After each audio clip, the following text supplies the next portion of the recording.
History history and history. বাংলাদেশের এই পাকিস্তান সফরকে যদি কেউ এক কথায় সাম আপ করতে চান, আমার মনে হয় এই হিস্ট্রি শব্দটাই পারফেক্ট। আমার তো তাই মনে হচ্ছে। রীতিমতো ইতিহাস গড়েছে বাংলাদেশ, যে পাকিস্তানের বিপক্ষে টেস্টে কোনো জয়ই ছিল না বাংলাদেশের। সেই পাকিস্তানকে 2 ম্যাচ সিরিজের প্রথম টেস্টে 10 উইকেটে হারিয়ে সিরিজটা শুরু করেছে বাংলাদেশ। বাংলাদেশ তাদের ক্রিকেট হিস্ট্রিতে প্রথমবারের মতো 10 উইকেটে জিতেছে। আর সেকেন্ড টেস্টে আজকে সেই রাওয়ালপিন্ডিতেই 6 উইকেটে হারিয়ে হোয়াইট ওয়াশ করেছে পাকিস্তানকে। দেশের বাইরে 2 ম্যাচের সিরিজগুলোতে বাংলাদেশ দ্বিতীয়বারের মতো হোয়াইট ওয়াশ করলো প্রতিপক্ষকে। প্রথম টেস্টের পর রাওয়ালপিন্ডিতে দ্বিতীয় টেস্টটা হয়েছে এবং দ্বিতীয় টেস্টের প্রথম 3টা আসলে বৃষ্টিতে ভেসে গিয়েছে। তো বলা যায় টেকনিক্যালি 4 দিন খেলা হয়েছে। সেই 4 দিনে বাংলাদেশের ক্রিকেটাররা কথা বলার জন্য অনেকগুলো পয়েন্টই আমাদের দিয়েছেন। সেখান থেকে 5টা টার্নিং পয়েন্ট নিয়ে আজকে কথা বলবো আমি জুবায়ের তানিন।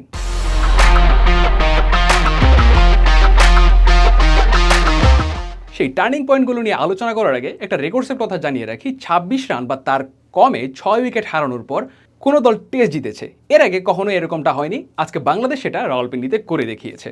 তো এবার আসি প্রথম টার্নিং পয়েন্ট নিয়ে। একটু পেছন থেকেই শুরু করা যাক, অর্থাৎ 5th ডে থেকেই শুরু করা যাক। জাকিরের batting intent, attack is the best defence. গতকাল 4th ডেতে বৃষ্টিতে খেলা বন্ধ হওয়ার আগ পর্যন্ত জাকির যে ইন্টেন্টে ব্যাটিংটা করেছিলেন সেটাই আসলে বাংলাদেশকে একটা হিউজ বুস্ট আপ দিয়েছে। যেহেতু 4th ইনিংসে 5th ডেতে ব্যাটিং করাটা অলওয়েজ ট্রিকি, যেহেতু একটা 185 রানের একটা টার্গেট ছিল বাংলাদেশের সামনে, সেখানে আসলে একটা ফ্লাইং ফায়ারি স্টার্টের দরকার ছিল। একেন্ড থেকে সাদমান দেখে শুনে খেলছিলেন, সেখানে জাকির শুরু থেকেই বেশ অ্যাগ্রেসিভ ব্যাটিংটা করেছিলেন। তার একটা ইনিংস আছে 39 বলে 40 রানে, সেই ইনিংসটাই বাংলাদেশকে এই রান চেজে অনেকখানি আপার হ্যান্ডে রেখে দিয়েছিল। তো জাকিরের এই অ্যাটাকিং ব্যাটিং ইন্টেন্টটাই বাংলাদেশের জয়ের অন্যতম টার্নিং পয়েন্ট। এবার টার্নিং পয়েন্ট নাম্বার 2, শান্ত আর মুমিনুলের জুটি। জাকির ফিরে গেছেন সকালে আজ, এরপর সাদমানের সাথে মুমিনুলের একটা জুটি হয়েছিল, সাদমানও ফিরে গেছেন। বেশ একটা সফট ডিসমিসালে ছিল তার, আলতো করে শর্ট কভার ড্রাইভ করতে চেয়েছিলেন, শান মাসুদের হাতে তিনি কভারে ক্যাচ দিয়ে দিয়েছেন। এরপর 57 রানের একটা জুটি হয়েছে নাজমুল হোসেন শান্ত আর মুমিনুল হকের। শান্ত এই সিরিজে খুব বেশি ছন্দে যে ছিলেন সেটা বলার উপায় নেই। প্রথম টেস্টে এক ইনিংসে ব্যাট করেছিলেন 16 রান, আর সেকেন্ড টেস্টেও যে আসলে খুব বেশি ভালো করেছিলেন সেটাও না, সিঙ্গেল ডিজিট আউট, 4 রান করেছিলেন। তো তারপর এরকম একটা ব্যাট প্যাচ যাওয়ার পর সেকেন্ড ইনিংসে শান্ত যেভাবে ব্যাটিং করেছেন, 38 রানের একটা ইনিংস খেলেছেন, মুমিনুলের সাথে একটা 57 রানের জুটি ছিল, সেটাই বাংলাদেশকে অনেকখানি ম্যাচে টিকিয়ে রেখেছে। সেই জুটিটাই আসলে অনেক ক্রুশিয়াল ছিল, স্পেশালি যখন পাকিস্তানের পেসাররা বাংলাদেশের উপর চড়ে বসতে চেয়েছিল। সেটা মুমিনুল আর শান্ত দুজন মিলেই বেশ নিউট্রালাইজ করার চেষ্টা করেছেন। শান্ত বেশ কিছু অ্যাটাকিং শটও খেলেছেন, সেখান থেকে প্রেশারগুলো রিলিজ হয়েছে। তো শান্ত আর মুমিনুলের জুটিটা ছিল টার্নিং পয়েন্ট নাম 2। Point number 3, Nahid Rana. Pace is pace year. পাকিস্তানের ক্রিকেটে এই কথাটা বেশ প্রচলিত, অর্থাৎ পাকিস্তানের ক্রিকেটের দীর্ঘদিন একটা বিজ্ঞাপন হয়ে আছে এই কথাটা। পাকিস্তানের 2W অর্থাৎ ওয়াসিম আকরাম, ওয়াকার ইউনুস কিংবা শোয়েব আক্তার, তারাই ছিলেন পেস বোলিংয়ের, পাকিস্তানের পেস বোলিংয়ের পোস্টার বয়। সেই শোয়েব আক্তারকে বলা হতো রাওয়ালপিন্ডি এক্সপ্রেস। সেই রাওয়ালপিন্ডির ছেলে শোয়েব আক্তারের শহরেই গতির ঝড় তুললেন বাংলাদেশের 6 ফুট 3 ইঞ্চি উচ্চতার লিকলিক এক তরুণ নাহিদ রানা। তার গতির ঝড়ে পাকিস্তানের ব্যাটাররা রীতিমতো ভীত ছিলেন, সন্ত্রস্ত ছিলেন। তাসকিন শুরুটা করেছিলেন 4th ডের প্রথম সেশনে, এরপর নাহিদ রানা ঢুকেছেন বোলিং অ্যাটাকে, রীতিমতো একদম ডেমোলিশ করে দিয়েছেন পাকিস্তানি ব্যাটসম্যানদের। এত গতির বল বাংলাদেশের হয়ে ইন্টারন্যাশনাল ক্রিকেটের সবচেয়ে বেশি গতির বলটা নাহিদ রানাই করেছেন। আপনারা নিশ্চয়ই জানেন 152.0 কিলো পার ঘন্টায় তিনি বল করেছেন। এর আগে এত গতিতে বাংলাদেশের কোনো পেসারই বল করতে পারেননি। টানা একের পর এক তুমুল গতির বাউন্সার, অস্বস্তিকর লেন থেকে লাফিয়ে ওঠা বল।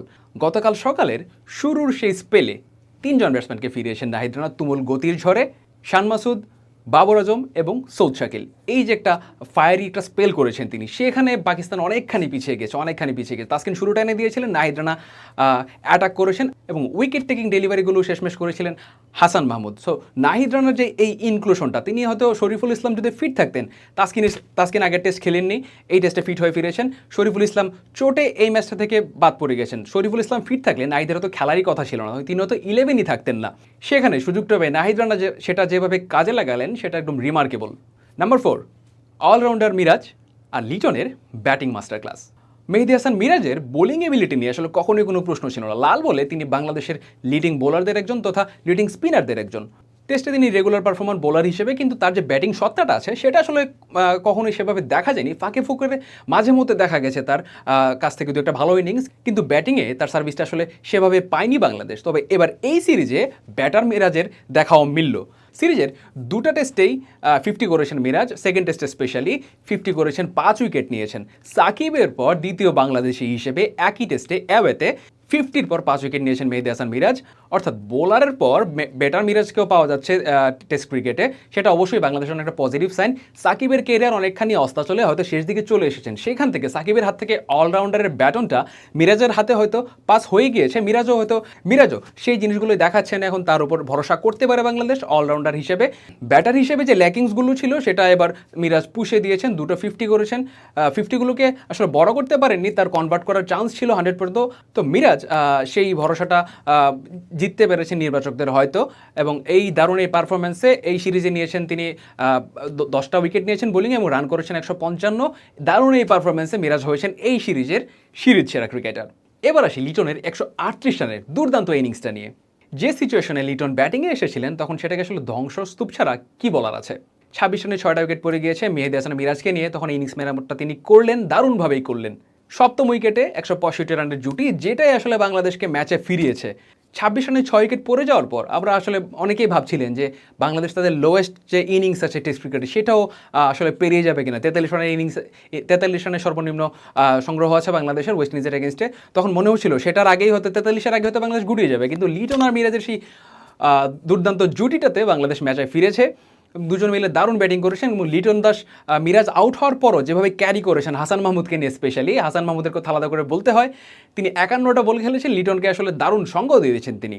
এবং হাসানের এই যে একটু ঠান্ডা মাথার ব্যাটিং, একের পর এক বল ব্লক করে যাওয়া, সেটাতে আসলে লিটন অনেকখানি নির্ভর হয়ে ব্যাটিংটা করতে পেরেছেন এবং সেটাই বাংলাদেশকে আলটিমেটলি ম্যাচে এগিয়ে রেখেছিল অনেকখানি। মাত্র 12 রানের লিড নিয়ে পাকিস্তান সেকেন্ড ইনিংসে ব্যাটিংয়ে নেমেছিল, কিন্তু লিটন আর মিরাজের এই দুর্দান্ত জুটিটাই বাংলাদেশের ম্যাচের turning point number 4। Number 5, pace ট্রায়াতে বাজিমাত। স্পিন নির্ভর বাংলাদেশে শেষ কবে এমন দৃশ্য দেখেছেন যে স্কোর কার্ডের উইকেট টেলিতে কেবল পেসারদেরই নাম? এর আগে রাওয়ালপিন্ডি টেস্টের সেকেন্ড ইনিংসের আগে আপনি কখনো এই দৃশ্য দেখেননি। প্রথমবারের মতো কোনো টেস্টের কোনো ইনিংসে বাংলাদেশি পেসাররা নিলেন 10টা উইকেট। হাসান মাহমুদ 5টা, নাহিদ রানা 4টা এবং একটা উইকেট নিয়েছিলেন তাসকিন আহমেদ। এরকম দৃশ্য বাংলাদেশ আসলে আগে কখনোই দেখিনি। এই পেস অ্যাটাকের আসলে স্পেশালিটিটা ছিল কি? তাসকিন আহমেদ শুরুতে একটা ব্রেক থ্রো এনে দিতেন, নাহিদ রানা তার একের পর এক তুমুল গতির বাউন্সার কিংবা অস্বস্তিকর লেন্থের বলগুলো দিয়ে অ্যাটাক করে গেছেন। অন্য এন্ড থেকে তখন হাসান মাহমুদ এসে তার উইকেট টেকিং বলগুলো করেছেন। হাসান মাহমুদের স্পেলটা নিয়ে কথা বলা যাক। প্রথম বাংলাদেশি পেসার হিসেবে পাকিস্তানে 5 উইকেট নিয়েছেন, রাওয়ালপিন্ডির অনার্স বোর্ডে তিনি নামটা উঠিয়েছেন।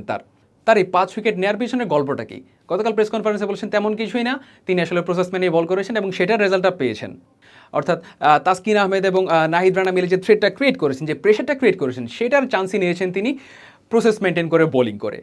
অর্থাৎ বাংলাদেশের এই পেস অ্যাটাকের থিওরিটা সিম্পল, তাসকিন ব্রেক থ্রু এনে দেবেন, নাহিদ রানা অ্যাটাক করবেন এবং হাসান মাহমুদ এসে উইকেটগুলো নেবেন। সেটাই ছিল বাংলাদেশের পেস বোলিং ইউনিটের একটা জয়ের টনিক কিংবা সাফল্যের টনিক আপনি বলতেই পারেন। ঠিক এখানেই পাকিস্তানি পেসাররা আসলে পিছিয়ে ছিল।